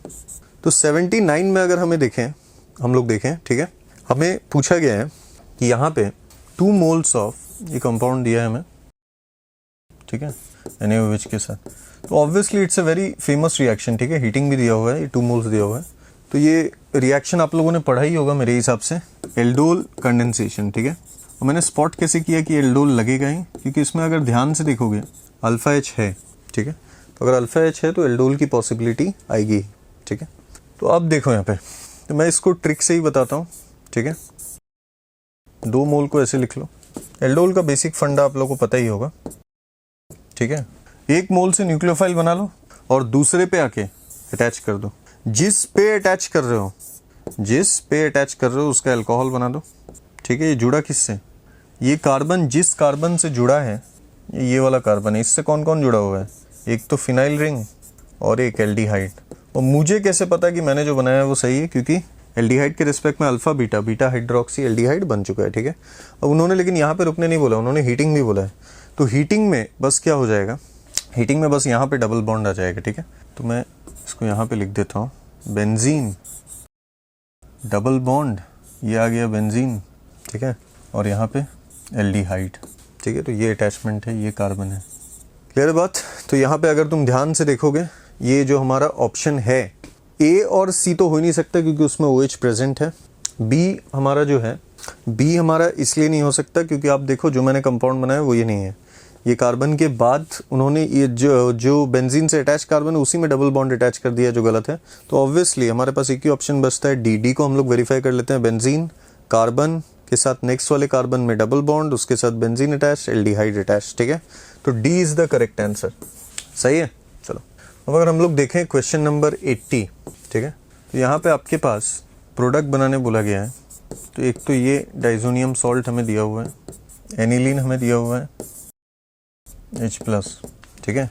तो आप लोगों को पता है कि ये और कुछ नहीं, कपलिंग रिएक्शन ही है। तो यहाँ पे इसका ये वाला रेजोनेटिंग स्ट्रक्चर ले लेते हैं, N डबल बॉन्ड N, ये है इलेक्ट्रोफाइल, ठीक है।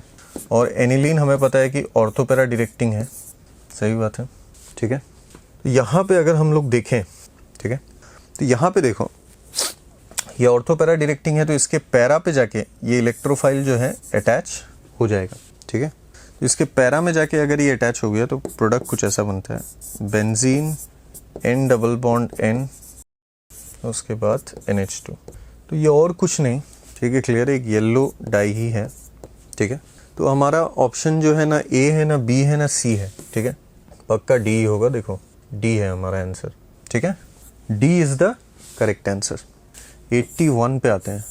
तो यहाँ पे देखो क्या बोला गया है, CH3NH2 plus CHCl3 plus KOH अगर रिएक्शन करोगे तो कंपाउंड क्या बनेगा, ये प्राइमरी अमाइन है, इससे बनेगा आइसोसाइनाइड, ठीक है। और साथ में उन्होंने हेल्प कर दिया है, मैंने बस बना दिया जो प्रोडक्ट बनाना था। ये बहुत ही फेमस रिएक्शन है, ठीक है, इट इज कार्बाइलेमीन टेस्ट या फिर रिएक्शन, सही है। ये तो आप लोगों ने पढ़ा होगा मेरे हिसाब से, ठीक है। तो ये बनेगा आइसोसाइनाइड। तो it is also test for primary amines, foul smelling compound होता है ये, ठीक है। चलो, तो इसमें ऑप्शन अगर हम लोग देखें तो ए, बी और सी तो बहुत बड़ा मजाक है, ठीक है। डी हमारा आंसर हो जाएगा जो मैंने बनाया है, देखो, ठीक है, वही है एक्चुअली। तो यहाँ पे अगर देखें D, Delhi is the correct answer, ठीक है। चलो आगे बढ़ते हैं। अब हम लोग आते हैं क्वेश्चन नंबर 82 पे। अगर हम लोग 82 की बात करें तो propyl benzene reacts with, propyl benzene है ये, ठीक है, उन्होंने यहाँ पे रखा है तो मैं भी प्रोपाइल को इधर ही, हालांकि एक ही बात है। Propyl benzene reacts with bromine in the presence of light और हीट, ठीक है, तो लाइट और हीट टू गिव, सीधा बात है, ब्रोमिनेशन आप लोगों को पता ही है कि it is selective in nature, सही बात है कि नहीं, it is selective in nature. सबसे मोस्ट स्टेबल रेडिकल बना लो, उससे ब्रोमीन को अटैच कर दो, तो मोस्ट स्टेबल रेडिकल यहाँ पे बनेगा, क्योंकि यहाँ पे जो रेडिकल बनेगा आपका वो रेजोनेंस स्टेबिलाइज्ड है प्लस हाइपर कॉन्जुगेशन से भी स्टेबल है। तो बी आर डॉट को आप यहाँ पे अटैच कर दो कार्बन के साथ, तो कुछ ऐसा प्रोडक्ट बनेगा। तो अगर ध्यान से देखोगे ना, ए है ये, ना सी है ना डी, ठीक है, this is actually B, Bombay. तो मेरे हिसाब से सबने सही किया होगा, ठीक है, इजी क्वेश्चन था। चलो नेक्स्ट हम लोग आते हैं 83 पे। तो अगर 83 को देखें, arrange the following halides in the decreasing order of SN1 reactivity. SN1 reactivity की अगर बात कर रहा है तो हमें पता है रेट किस पे डिपेंड करेगा, स्टेबिलिटी ऑफ कार्बोकेटाइन, सही है। तो यहाँ पे सबका कार्बोकेटाइन बना के देख लेते हैं। जो 1 हमें दिया है, Cl हटा के यार कार्बोकेटाइन बना लो, ये बनेगा। 2 अगर देखें तो Cl हटा के अगर मैं कार्बोकेटाइन बनाऊंगा ये होगा। 3 में Cl हटा के अगर कार्बोकेटाइन बनाना है तो ये बनेगा, ठीक है। चलो तो अब देखते हैं, यहाँ पे अल्फा एच कितना है, हाइपर कॉन्जुगेशन ही लग रहा है सिर्फ 2, यहाँ पे रेजोनेंस प्लस हाइपर कॉन्जुगेशन 3, ठीक है, प्लस रेजोनेंस लग रहा है। यहाँ पे सिर्फ हाइपर कॉन्जुगेशन अल्फा एच 5। तो सीधा बात है, यहाँ पे ऑर्डर ऑफ स्टेबिलिटी जो होगा इट विल बी सबसे स्टेबल 2, फिर 3, फिर 1। तो ये हमारा ऑप्शन आ गया बी, 2, 3, 1। नेक्स्ट हम लोग देखते हैं यहाँ पे 84। तो अब देखो क्वेश्चन नंबर 84। तो यहाँ पे अगर देखें हम लोग, ये हमारा अल्कोहल CH2OH और यहाँ पे OMe दैट इज OCH3। तो SOCl2 pyridine, यहाँ भी हमें रिएक्शन कंप्लीट करने ही दिया है, ठीक है। यहाँ पे मेन प्रोडक्ट तो लिख दिया है, ये रिएक्शन सबको पता भी होगा, it is डार्जेंस process, very important reaction, CH2Cl OMe, ठीक है। तो मैं आपको बताना चाहूँगा प्लस SO2 प्लस HCl बनता है, ठीक है। तो it is a very popular reaction, NCERT में भी है। The path of the reaction is SN2। pyridine के बिना अगर अकेले होता है SOCl2 that is known as thionyl chloride, तो पाथ होता है SNI, इंट्रामोलिकुलर सब्स्टिट्यूशन। लेकिन in the presence of base like pyridine it follows SN2 path, ठीक है। इस रिएक्शन को बोलते हैं डार्जेंस प्रोसेस। तो SO2 और HCl बनता है X और Y, ठीक है। तो ये आपका आंसर हो जाएगा A, ठीक है, बाकी B C D तो नहीं हो सकता है, ठीक है। 85 की अगर बात करें तो विच one of the following is more reactive than the rest towards a mixture of anhydrous ZnCl2 and concentrated HCl। तो ये रिएजेंट्स देख के ही HCl और ZnCl2 आपको याद आ जाना चाहिए लुकास टेस्ट, क्योंकि सारे ऑप्शंस में अल्कोहल है और लुकास टेस्ट का फंडा भी वही था, rate is directly proportional to stability of carbocation, ठीक है। तो अब देखो 2-मिथाइल प्रोपेन 2-ऑल, 2-मिथाइल प्रोपेन 2-ऑल। यहाँ पे बी में दिया है मिथानॉल, सी में दिया है ब्यूटेन 2-ऑल, डी दिया है ब्यूटानॉल। तो इनका रेट कंपैरिजन बोला है, यह हमें बोला है कि more reactive than the rest. तो मोस्ट, तो अल्टीमेटली OH हटा के कार्बोकेटाइन बना दो सबका। यहाँ पे OH हटा के कार्बोकेटाइन बना दिया, सेम इधर भी OH हटा के कार्बोकेटाइन, OH हटा के carbocation, alpha H2, alpha H9, alpha H0, alpha H इसका है 5, सही बात है। तो यहाँ पे मोस्ट स्टेबल कार्बोकेटाइन जो है वो है ऑप्शन ए का, ठीक है। तो A itself will be the correct answer, सही है। अब हम लोग डिस्कस करेंगे सेक्शन बी। चलो नेक्स्ट क्वेश्चन हम लोग रिकॉर्ड करते हैं, क्वेश्चन नंबर 86। तो इसमें हमें बोला है ethanol, what is ethanol, CH3 CH2 OH। इसका रिएक्शन किया गया ऑन रिएक्टिंग विद PCl5। तो ये हम लोग केमिकल प्रॉपर्टीज ऑफ एल्कोहल्स में पढ़ते हैं। PCl5 के साथ जब आप इथेनॉल का रिएक्शन करते हो तो आपको मेजर प्रोडक्ट मिलता है क्लोरोइथेन। सही बात है। और इसके साथ कुछ बाई प्रोडक्ट्स भी आते हैं POCl3 प्लस HCl। तो यहां पे हम लोग स्टेटमेंट पढ़ लेते हैं। ये बोला है कि विद PCl5 गिव्स A, तो ऑब्वियसली कोई भी चीज मेंशन नहीं है तो हम लोग मेजर प्रोडक्ट को ही A लेंगे, ठीक है। साथ में POCl3 जैसा मैंने आपको बोला है और HCl भी बन रहा है। अब इन्होंने स्टेटमेंट A के बारे में बताया कि A reacts with silver nitride. What is silver nitride? AgNO2। तो अब ये जो हमारा A कंपाउंड है इसका रिएक्शन हम लोग करेंगे AgNO2 के साथ। तो ये बिल्कुल एनसीईआरटी का चीज है। आप लोगों ने पढ़ा होगा कि एल्काइल हैलाइड का रिएक्शन जब हम लोग AgNO2 के साथ करते हैं तो बनता है नाइट्रो एल्केन। तो यहां पे बनेगा CH3 CH2 NO2।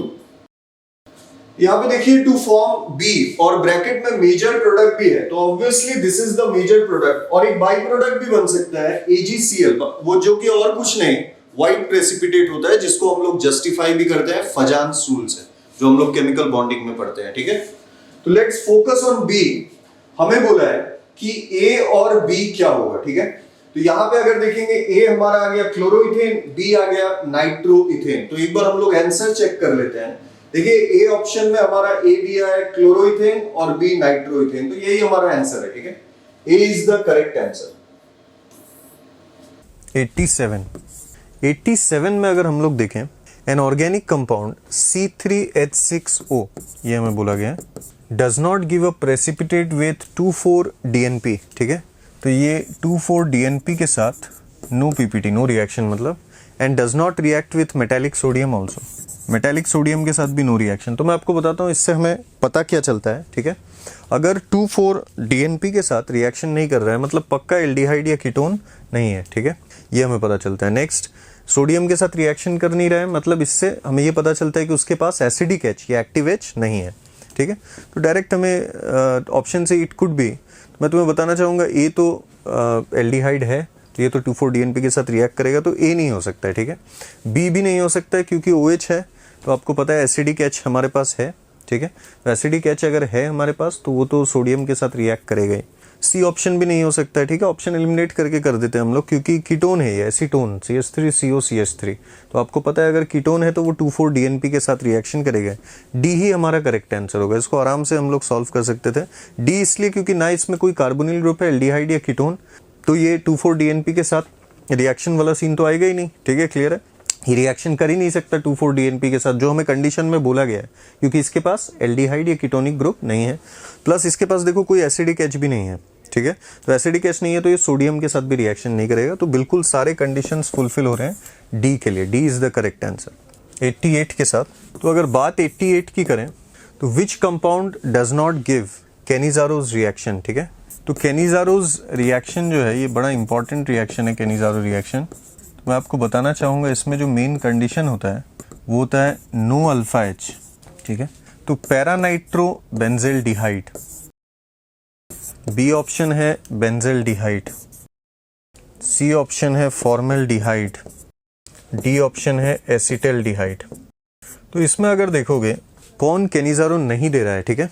तो अगर हम लोग देखें ए तो दे सकता है क्योंकि अल्फा H नहीं है इसके पास। अल्फा H मतलब एल्डिहाइड या एल्डिहाइडिक जो ग्रुप है उससे जो फर्स्ट अटैच कार्बन होगा उसमें कोई हाइड्रोजन नहीं होना चाहिए, ठीक है। तो वो तो आप देख ही रहे हो नहीं है।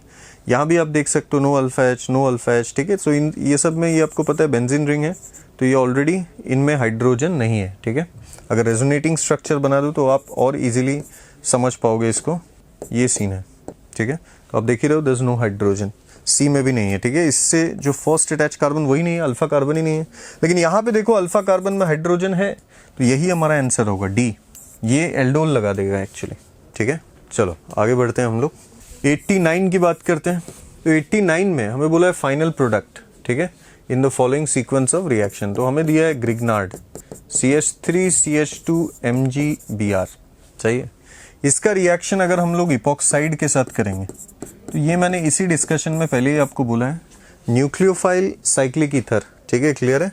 SN2 क्योंकि बेसिक मीडियम है, तो ये बैक साइड अटैक, तो CH3 CH2 CH2 CH2O minus, ठीक है, ये A बन गया। उसके बाद हाइड्रोलाइसिस, तो हाइड्रोलाइसिस के बाद ये बन जाएगा ब्यूटानॉल, CH2 CH2 CH2OH, ठीक है, दिस बिकम्स B। और इसका रिएक्शन KMnO4 के साथ, powerful oxidising agent 1 degree alcohol को कार्बोक्सिलिक एसिड में कन्वर्ट कर देगा, CH2 CH2 COOH, ये बन गया C। तो हमारा जो करेक्ट आंसर होगा, इनफैक्ट ये भी C ही होगा, ठीक है, CH3 CH2 CH2 COOH, ठीक है, तो C is the correct answer for this question, ठीक है। चलो आगे बढ़ते हैं हम लोग। अब हमें बोला है नेक्स्ट क्वेश्चन में कि which of the following compounds gives a ketone with Grignard reagent. तो मैं आपको इन्फॉर्मेशन देना चाहूँगा कीटोन बनाने के, ठीक है, जो तरीके हैं। तो एक तो आप अगर कीटोन अगर आपको बनाना है तो ग्रिग्नार्ड रिएजेंट का रिएक्शन आपको साइनाइड के साथ करना होगा फॉलोड बाय हाइड्रोलाइसिस, तो कीटोन बन जाता है, ठीक है। जैसे यहाँ पे अगर देखोगे फॉर्मल्डिहाइड के साथ, तो इन्होंने जब कंपाउंड दिया है तो मैं सबके साथ प्रोडक्ट बना के बता देता हूँ, ठीक है। हालांकि मैंने आपको पहले ही आंसर बता ही दिया है क्योंकि वही टेक्निक होता है, ठीक है। अल्काइल साइनाइड है और ग्रिग्नार्ड है तो उससे कीटोन बन जाता है। अभी आगे आपको पता चल जाएगा कैसे। तो यहाँ पे देखो ए में अगर देखें, अगर कोई भी ग्रिग्नार्ड ले लेते हैं, ठीक है, RMgX, और इसका रिएक्शन अगर फॉर्मल्डिहाइड के साथ करेंगे तो न्यूक्लियोफिलिक एडिशन से ये ऐड हुआ पाई इलेक्ट्रॉन इधर, अगर H+ ऐड कर दूँ तो मैं डायरेक्ट प्रोडक्ट बना रहा हूँ, तो ये अल्कोहल बन रहा है, ये हमारा आंसर नहीं हो सकता, ठीक है। अगर B की बात करें, इथाइल अल्कोहल का रिएक्शन अगर ग्रिग्नार्ड से करेंगे तो ये एसिड बेस रिएक्शन होगा जिससे RH बन जाएगा, तो हाइड्रोकार्बन बन रहा है, ये भी आंसर नहीं होगा, ठीक है। C हमारा आंसर हो जाएगा। मिथाइल साइनाइड है ये, ठीक है। तो पहले मैं ग्रिग्नार्ड को लिख लेता हूँ, ये मेरा ग्रिग्नार्ड है, रिएक्शन किससे कर रहा है, मिथाइल साइनाइड, ठीक है। इससे देखो कीटोन कैसे बनेगा, आप R का यहाँ पे अटैक कीजिए, पाई इलेक्ट्रॉन इधर, तो इससे बना क्या, RC double bond N- CH3, ठीक है। तो फॉलोड बाय H+ करेंगे तो ये इमीन बन जाएगा, ठीक है। और फाइनली जब इसी इमीन का आप हाइड्रोलाइसिस करेंगे, ठीक है, HOH, यहाँ भी HOH, तो ये जेम डायोल बन गया, वाटर एलिमिनेट हो गया, तो इससे कीटोन बन जाएगा RCOCH3, यही हमारा आंसर है। बाकी D के साथ मैं आपको बता देता हूँ, ये SN2 से हाइड्रोकार्बन ही बनेगा, ठीक है। ग्रिग्नार्ड है हमारा ये, और इसका रिएक्शन अगर मिथाइल आयोडाइड के साथ करोगे तो SN2 से ये प्रोडक्ट है हमारा हाइड्रोकार्बन, इसलिए the correct answer for this question is C, ठीक है। C is the correct answer. चलो आगे बढ़ते हैं हम लोग। 91 की अगर बात करें तो ये थियोरेटिकल क्वेश्चन है, which of this is false, ठीक है, गलत क्या है। Glucose is a disaccharide, this itself is false, ठीक है, यही हमारा करेक्ट आंसर है। ग्लूकोज जो होता है वो मोनोमर है, ठीक है, क्लियर है, सॉरी मतलब मोनोसैकेराइड है, ठीक है। What are monosaccharides, which can not be carbohydrates which can not be simplified further, ठीक है। तो ग्लूकोज डाइसैकेराइड नहीं होता है, तो यही गलत है, तो यही हमारा आंसर है, यही फॉल्स स्टेटमेंट है। बाकी starch is a polysaccharide, true, starch, cellulose, ये सब पॉलीसैकेराइड होते हैं। Glucose and fructose are not anomers, ठीक है, दैट इज ऑल्सो ट्रू, ठीक है, they are not anomers actually. वहाँ पे अगर देखोगे इन दोनों को हम लोग आराम से टॉटोमराइज करके बना सकते हैं, ठीक है, ग्लूकोज और फ्रुक्टोज को, ठीक है। बाकी इनमें फंक्शनल ग्रुप भी डिफरेंट होता है। अगर ग्लूकोज की बात करें उसमें एल्डिहाइडिक ग्रुप रहता है, और कीटोन अगर फ्रुक्टोज की बात करें तो उसमें कीटोनिक ग्रुप रहता है, ठीक है, क्लियर है। तो ये बिल्कुल एनोमर्स नहीं है, एनोमर्स एक्चुअली साइक्लिक एपीमर्स को बोलते हैं। What are epimers, diastereomers which have a difference in only one chiral configuration, ठीक है। तो ये भी ट्रू है। Invert sugar consist of glucose and fructose, true, ठीक है, क्लियर है। इन्वर्ट शुगर मतलब ये बात कर रहा है सुक्रोज की, ठीक है, क्लियर है। तो yes, it does contain glucose and fructose, ठीक है। तो एक ही हमारा गलत स्टेटमेंट है, दैट इज ए, ठीक है। चलो आगे बढ़ते हैं। 92 क्वेश्चन नंबर 92 देखते हैं, ठीक है। The monomer unit of polyvinyl chloride has the formula, ठीक है। तो यहाँ पे बोला गया, मैं आपको बताना चाहूँगा पॉलीविनाइल क्लोराइड का जो मोनोमरिक यूनिट होता है वो होता है D, ठीक है। इसी को बोलते हैं vinyl group, and this is chlorine, ठीक है। तो ऑब्वियसली इसी के जब पॉलीमर्स, ठीक है, बहुत सारे मोनोमर्स एक साथ जुड़ जाएंगे तो पॉलीविनाइल क्लोराइड बन जाता है, ठीक है। तो ये हो गया इसका मोनोमरिक यूनिट, तो हमारा सही आंसर हो जाएगा D। नेक्स्ट तो हमारा लास्ट क्वेश्चन देखते हैं 93, ठीक है। Glucose reacts with bromine water, ये हो गया ग्लूकोज। तो मैं आपको बताना चाहूँगा ब्रोमीन वाटर एक कंपैरेटिवली वीकर ऑक्सीडाइजिंग एजेंट है, ठीक है, इसलिए ये एल्डिहाइड्स क्योंकि गुड रिड्यूसिंग एजेंट्स होते हैं, इजीली ऑक्सीडाइज हो जाता है, तो इसे इसी को ऑक्सीडाइज करता है, तो ये COH में कन्वर्ट हो जाएगा, HOH, ये हो गया OHH, ये दोनों HH OH CH2OH। तो मैं आपको बताना चाहूँगा ये जो एसिड होता है, ठीक है, क्लियर है, ये थोड़ा सा ध्यान रहे, इसको हम लोग बोलते हैं ग्लूकोनिक एसिड, ठीक है, बाकी this was glucose, D glucose specifically, तो यही होता है ग्लूकोनिक एसिड, तो इसका आंसर हो जाएगा बी बॉम्बे, ठीक है। हाँ, हम अभी सेक्शन बी में आ गए। सेक्शन बी में क्वेश्चन नंबर 94 में क्या पूछा गया, if in a zero order reaction the concentration of the reactant is double the half life is also double, है ना। तो 94 में जीरो मतलब क्या होता है कि जो हाफ लाइफ है और जो इनिशियल कंसेंट्रेशन है उनके बीच में रिलेशन कुछ ऐसा होता है A1/A2 to the power 1 - n, है ना। ये हाफ लाइफ और इनिशियल कंसेंट्रेशन के बीच में रिलेशन है। T1 and T2 are two different half life and A1 and A2 are the different initial concentration, दोनों ही इनिशियल कंसेंट्रेशन है। अब जीरो ऑर्डर के लिए बोला गया तो n का वैल्यू जीरो हो जाएगा, है ना। जैसे n का वैल्यू जीरो हो जाएगा उसके बाद आप क्या करोगे, तो you will get that T half is proportional to initial concentration, है कि नहीं, तो डायरेक्टली प्रोपोर्शनल है। तो इसमें बोला गया है कि if in a zero order reaction the concentration of the reactant is double the half life is also double, absolutely correct है। इसका रीजन बताया गया है कि for a zero order reaction the rate of reaction is independent of the initial concentration, है ना। rate of a reaction is independent of initial concentration, ये भी सही है, राइट, लेकिन ये इसका करेक्ट एक्सप्लेनेशन नहीं है। Have you understood? तो assertion and reason, है ना, दोनों ही क्या है, सही है, लेकिन reason is not the correct explanation of the assertion। तो इसका आंसर हो जाएगा ऑप्शन बी, ठीक है, ऑप्शन बी एग्जैक्टली फीड हो जाता है इसमें, ठीक है। चलो नेक्स्ट क्वेश्चन पे आते हैं। हाँ, अब क्वेश्चन नंबर 95। तो 95 में क्या बोला गया, the volume strength of 1.5 normal H2O2 solution is, तो normality is given, normality is 1.5, okay, volume strength निकाला है। वॉल्यूम स्ट्रेन और नॉर्मलिटी में एक डायरेक्ट रिलेशन है, that is normality into 5.6, normality is 1.5 into 5.6, अगर मल्टीप्लाई करेंगे तो क्या मिलेगा, we will get 8.4, तो 8.4 is the volume strain, that is option B is your answer, ठीक है। Now let us come to the next question, 96 is very simple, it is from coordination chemistry, है ना, coordination compound वाला जो chapter है। तो the correct order of the stoichiometries of AgCl formed when AgNO3 in excess is treated with the complexes this and this is, है ना। तो पहला जो कॉम्प्लेक्स है 96 में जो कंपाउंड देके रखा है आपको, that is COCl3.6 mole of ammonia. तो इससे कौन सा कॉम्प्लेक्स बनेगा, since ammonia is a stronger ligand than chloride, तो एमोनिया ही पहले कॉम्प्लेक्स बनाएगा, तो 6 का 6 एमोनिया यहाँ पे बाइंड कर सकता है, तो बाकी तीनों क्लोरीन बाहर हो जाएगा। प्रेफरेंस ज़्यादा स्ट्रॉन्ग लिगेंड को मिलता है कॉम्प्लेक्स बनाने का, हमें से याद रखना है ना, और यही कॉन्सेप्ट है, ठीक है। नेक्स्ट COCl3.5 मोल एमोनिया है, तो इससे क्या बनेगा, CONH3 5 है, लेकिन इसको तो ऑक्टाइडल कॉम्प्लेक्स बनाना, एक क्लोरीन अंदर आ जाएगा, 2 क्लोरीन बाहर हो जाएगा। सिमिलरली COCl3.4 मोल एमोनिया, तीसरा जो कंपाउंड देके रखा है, CONH3 यहाँ पे 4, Cl2 2 अंदर, 1 Cl बाहर। अब बाहर वाला जो क्लोराइड है वही प्रेसिपिटेट फॉर्म करता है ना, वही आयनाइजेबल है, और अंदर वाला जो क्लोराइड है वो आयनाइजेबल नहीं है, क्योंकि वो कोऑर्डिनेट बॉन्ड बना चुका है। कोऑर्डिनेट बॉन्ड कोवैलेंट बॉन्ड की तरह होता है and that does not get dissociated in a water, वो पॉसिबल भी नहीं है ना। तो ब्रैकेट के अंदर जो भी है, थर्ड ब्रैकेट के अंदर वो डिसोसिएट नहीं करता।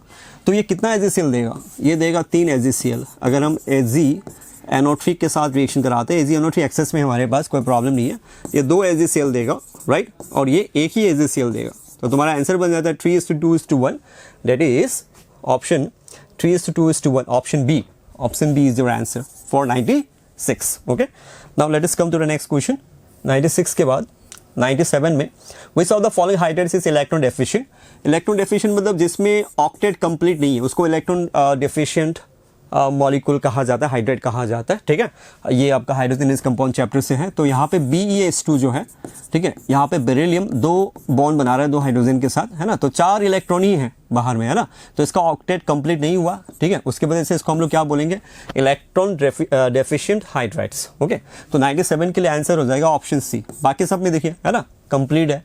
K+ मतलब 8 इलेक्ट्रॉन होगा, कैल्शियम 2+ मतलब 8 इलेक्ट्रॉन होगा ऑटोमेसिल में, है ना, सोडियम प्लस में 8 इलेक्ट्रॉन होता है ऑटोमेसिल में, राइट। तो 98 में आते हैं अभी। तो 98 में क्या बोला है, सेलेक्ट द करेक्ट स्टेटमेंट, है ना। Beryllium forms beryllium aluminium salt diagonal relation, yes, beryllium, ठीक है, फिर बोरॉन है ना, फिर कार्बन, इसके नीचे कौन है, बेरिलियम के नीचे मैग्नीशियम है ना, फिर यहाँ पे एल्यूमिनियम, फिर यहाँ पे क्या है, सिलिकॉन है ना। तो इनका डायगोनल रिलेशनशिप होता है। तो beryllium and aluminium are related to each other in diagonally. Okay, related to each other का मतलब ये होता है कि इनका बहुत सारा फिजिकल प्रॉपर्टी इनके साथ मैच हो जाता है। Have you understood? ओके, तो उसकी वजह से हुआ, और इनका भी ऐसा होता है। इसी रिलेशन को हम लोग डायगोनल रिलेशनशिप बोलते हैं। ये करेक्ट है मतलब। ओके, ऑप्शन बी में क्या बताया गया, बेरिलियम फॉर्म्स टेट्राहेड्रल कॉम्प्लेक्सेस है ना। तो बेरिलियम टेट्राहेड्रल कॉम्प्लेक्सेस बना रहा है क्योंकि बेरिलियम के पास वैकेंट डी ऑर्बिटल होता ही नहीं है, तो वो अपने बस एस और पी ऑर्बिटल्स को ही यूज करेगा। sp3 ही बन सकता है, तो ये sp3 का टेट्राहेड्रल कॉम्प्लेक्सेस बनाया है, ये करेक्ट है। ओके, सी में क्या बोला, aluminium forms Al(F6) minus an octahedral complex. हाँ बनेगा, क्यों नहीं बनेगा, क्योंकि एल्यूमिनियम के पास वैकेंट डी ऑर्बिटल होता है। तो वैकेंट डी ऑर्बिटल होने के कारण, sp_d होने के कारण, ठीक है, ये तीनों को कंबाइन करके sp3d2, ठीक है, ऑक्टाहेड्रल कॉम्प्लेक्सेस बनाएगा। तो इसका आंसर हो जाएगा ऑल आर करेक्ट स्टेटमेंट। ठीक है, तो 98 का आंसर है डी। ठीक है, तो नेक्स्ट क्वेश्चन पे आते हैं 99। तो 99 में क्या है कि Na2S2O3 is oxidised bye I2। Okay, तो ये एक्चुअली आयोडीन टाइट्रेशन से है, आयोडीन टाइट्रेशन से Na2S2O3 यूज़ किया जाता है आयोडीन का डिटर्मिनेशन करने के लिए, है ना, उसका मोलरिटी वगैरह निकालने के लिए। तो ये रिएक्शन होकर बनता है सोडियम आयोडाइड और खुद बन जाता है Na2S4O6। ठीक है, मतलब ये +2 से +2.5 में कन्वर्ट हो जाता है। ये इसको मतलब एक्चुअली करता क्या है, रिड्यूस कर देता है। ये रिड्यूसिंग एजेंट है एक्चुअली। Have you understood? ये इसको रिड्यूस कर दिया, खुद ऑक्सीडाइज हो गया। ओके, और जो प्रोडक्ट बनता है ये फिक्स है, मतलब कभी भी चेंज नहीं हो, किसी और चीज़ में कन्वर्ट नहीं होता है। Okay, you have to remember this product Na2S4O6 में कन्वर्ट हो जाता है। ठीक है, now let us come to the last question, that is question number 100। When chlorine gas reacts with hot and concentrated sodium hydroxide solution. Okay, तो chlorine जब sodium hydroxide के साथ रिएक्ट करता है तो यहाँ पे डिसप्रोपोर्शनेशन रिएक्शन होता है, याद रखना। ठीक है ना, और ये हमने हॉट एंड कंसंट्रेटेड लिया है। ठीक है, ये हमने कोल्ड एंड डाइल्यूट नहीं लिया है, ये बात याद रखना, उसका प्रोडक्ट डिफरेंट हो जाता है फिर। तो कंसंट्रेटेड और हॉट के साथ प्रोडक्ट बनता है NaCl plus NaClO3, sodium chloride and sodium chlorate, है ना। ठीक है, सोडियम क्लोराइड मतलब CHLORIDE और CHLORITE, ठीक है ना, क्लोराइड। तो अब इसमें क्लोरीन का ऑक्सीडेशन नंबर है +5, इसमें है -1, मतलब दो क्लोरीन है ना, 0 0, एक 0 से बनता है -1, एक 0 से बनता है +5, तो डिसप्रोपोर्शनेशन रिएक्शन हो रहा है मतलब, है ना। तो when chlorine gas reacts with hot and concentrated sodium hydroxide solution, oxidation number of chlorine changes from 0 to -1 and 0 to +5। Okay, तो your answer will be option B. तो 100 के लिए हो जाएगा ऑप्शन बी। ठीक है, इज इट ओके? तो यहाँ पे आपका पेपर खत्म होता है। मेरे हिसाब से आप लोगों का पेपर बहुत अच्छा गया होगा, एकदम नीट ओरिएंटेड पेपर। ठीक है, और सारे टॉपिक को अच्छे से कवर कीजिए। इनऑर्गेनिक केमिस्ट्री को जितना हो सकता है एनसीईआरटी को बार बार रिवाइज कीजिए। सारे टॉपिक्स को टच करते हुए एटलीस्ट आपको एक आइडिया लग गया होगा कि इन क्वेश्चंस को कैसे जल्दी जल्दी हमें सॉल्व करना है। तो आगे के टेस्ट के लिए मेहनत करते रहिए। ठीक है, नेक्स्ट पेपर के लिए बेस्ट ऑफ लक रहा, अच्छे से प्रिपरेशन कीजिए। Best of luck. Thank you, good luck.